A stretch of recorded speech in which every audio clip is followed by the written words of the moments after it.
안녕하세요. 서귀포시 양승철 청소년과 원장 양승철입니다.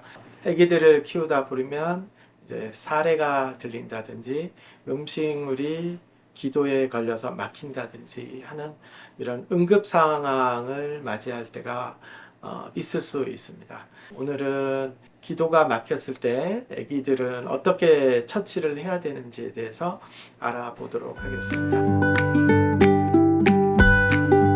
오늘 시간은 굉장히 중요한 시간이기 때문에 잘 귀 기울여서 들어봐 주시고, 한 번에 잘 이해가 안 되시면 다음에 다시 보시고 연습을 해서 봐주시길 바라겠습니다. 먼저 아기들이 기도 흡인이 되는 가장 큰 원인 중에 하나는 이유식을 먹을 때나 일단 다른 음식을 먹을 때가 가장 많습니다. 특히 원인이 되는 것 중에 가장 중요한 게 땅콩, 그리고 사탕, 그다음에 젤리 같은, 그리고 포도, 알맹이채 먹는 거죠. 이런 것들이 먹다가 기도에 걸리게 되면 아기가 갑자기 캑캑거리면서 기침 비슷하게 하면서 숨을 잘 들이쉬질 못하게 됩니다.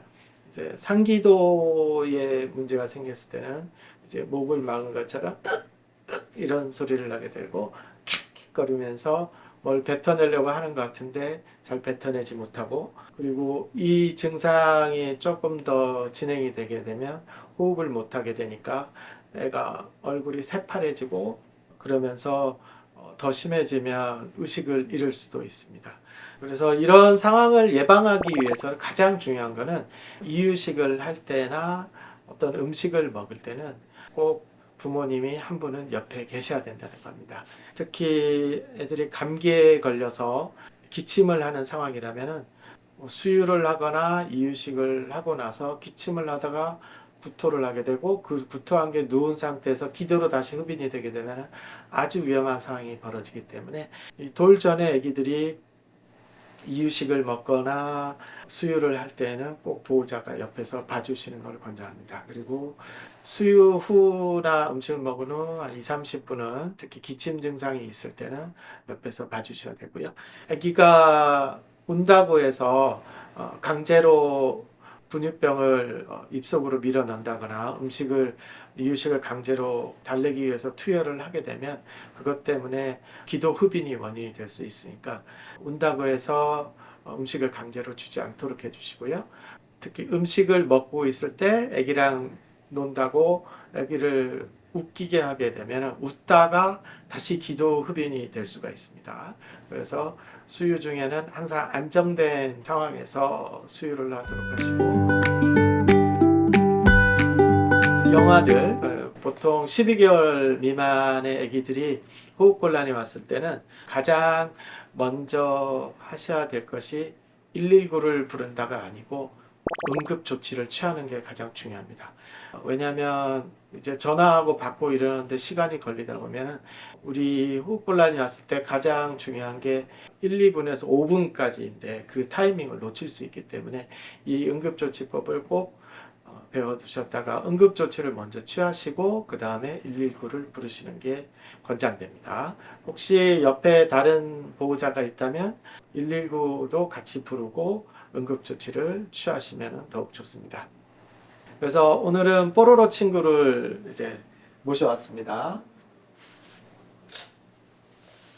생후 12개월 미만의 아기들 같은 경우는 음식물이 흡인이 되었다고 의심이 될 경우에는 아기의 턱과 볼 쪽을 이렇게 잡고 그리고 거꾸로 뒤집습니다.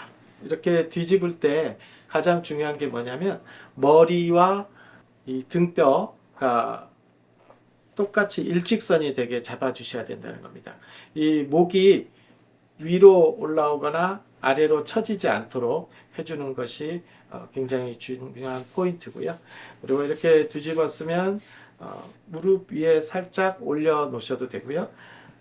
아니면 뭐 애가 가볍다면 그대로 들고 하셔도 되는데, 보통은 대퇴부 위에 이렇게 걸쳐지게 올려놓은 다음에 견갑골이라고 그러죠. 날개뼈라고도 그러고요. 양쪽 날개뼈가 있는 중간 부위, 이 부위를 팔로 강하게 한 5번을 쳐주는 겁니다. 보통 한 1초 간격으로 5번을 쳐주게 되는데요. 손의 시작 부위를 이용해서 이렇게 두들기게 됩니다. 한번 시범을 보이겠습니다. 하나, 둘, 셋, 넷, 5.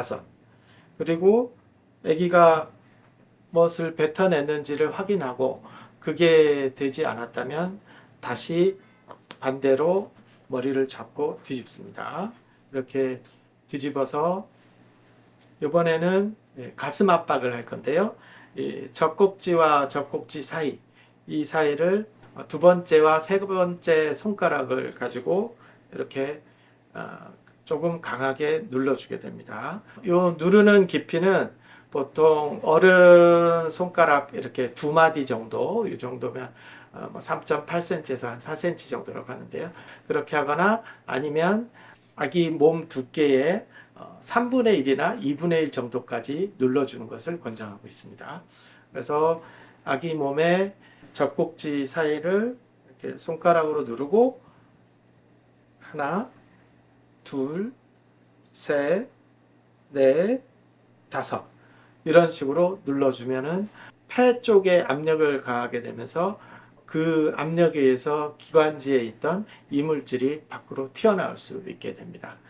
이것을 이 상태에서 2번으로 해서 아이가 기도가 열리면서 호흡을 잘 할 수 있게 된다면 이것으로 마치면 되겠고요. 만약에 2가지 방법을 썼는데도 아기가 숨이 제대로 쉬어지지 않는다 그러면 2가지 방법을 반복해서 계속 시행하시고 119가 올 때까지 기다리셔야 됩니다.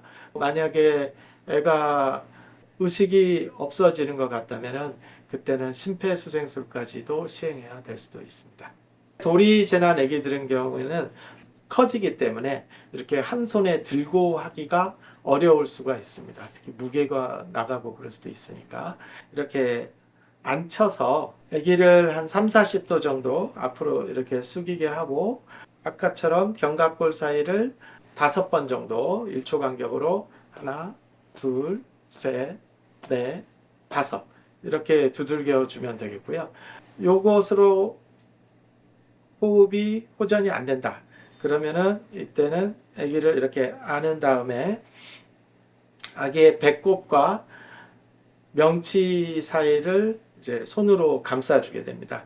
보통 왼쪽 손을 이렇게 엄지손가락을 감싸게 되면 여기 튀어나오는 부분이 있을 겁니다. 이 튀어나오는 부분을 아기의 명치와 배꼽 사이에 대고 그리고 반대쪽 손을 감싸주게 됩니다. 이렇게 감싸진 후에 45도 정도 각도로 밑에서 위로 이렇게 둘, 셋, 넷, 5 이런 식으로 밀어 당겨서 폐에 압력을 가해주면 되겠습니다. 이 방법이 배우게 되면 크게 어려운 방법은 아닌데 생각하지 않고 있다가 갑자기 일을 당하게 되면 항상 당황하기 때문에 평소에도 가끔씩은 이 방법을 숙지하시고 응급 상황이 생겼을 때 대처를 잘 해줄 수 있기를 바라겠습니다.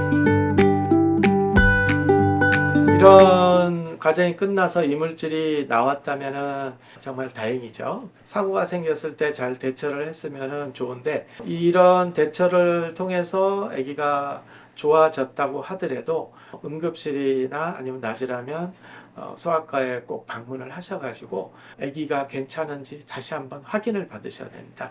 왜냐하면 그 이물질이 조각이 나는 경우가 있습니다. 그래서 땅콩 같은 거는 특히 자극을 주거나 그 체액에 의해서 녹으면서 부서지고 그것이 일부는 나와서 숨을 쉴 수 있지만 일부는 밀려 들어가서 폐를 막는 경우도 생길 수 있습니다. 그것 때문에 한쪽 폐가 망가지는 경우가 있을 수도 있고 그리고 이런 누르는 동작을 좀 심하게 한 경우에는 골절 같은 것도 올 수 있으며 그런 거에 의해서 호흡곤란도 올 수 있고 그래서 꼭 소아과에 다시 방문하셔서 아기의 전신 상태나 호흡 상태 이런 게 다 괜찮은지 꼭 청진을 통해서 확인을 해보시는 것을 권장드리겠습니다.